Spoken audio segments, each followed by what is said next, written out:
afternoon guys, narito na naman tayo sa isa pang pampubliko na beach. Tinatawag nila na Himinsulan Beach,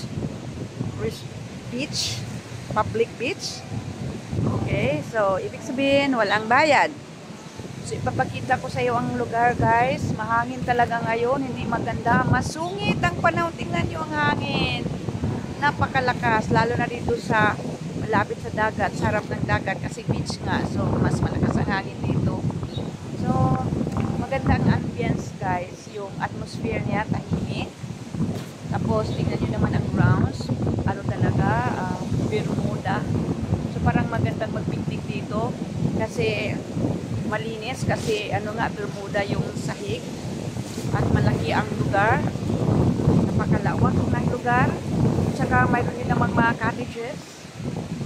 Okay, so tingnan nyo, may naman, ano naman, gandang maglaro dito guys, gandang mga mga activities dito.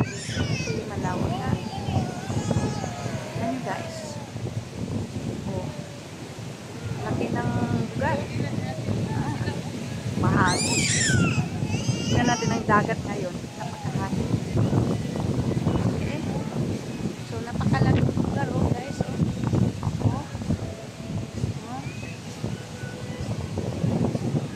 Musika. Tingnan nyo ang beach, ang tabing dagat talaga kasi maalon ngayon, pero maganda pa rin ha.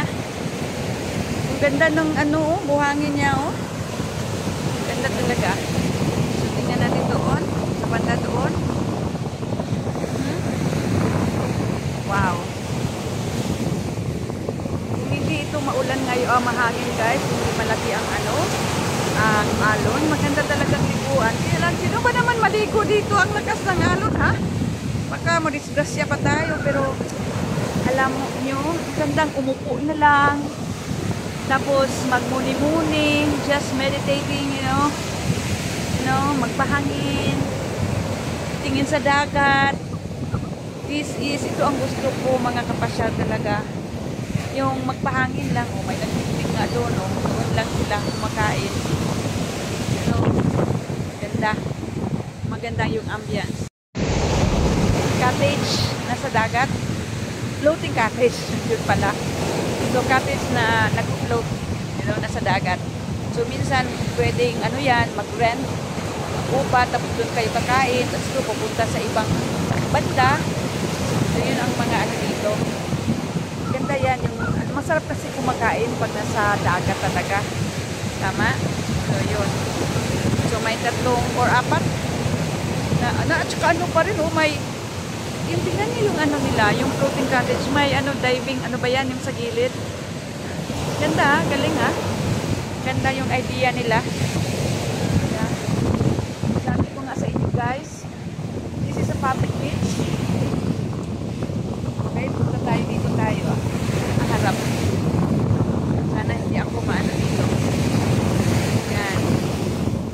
Yan. Nabutan ako ng tubig. Angkas pa naman ng nabutan talaga ako. Okay. So punta na tayo doon guys. Kahit pa paano nakikita na ninyo yung kabuuan ng Himinsulan public beach.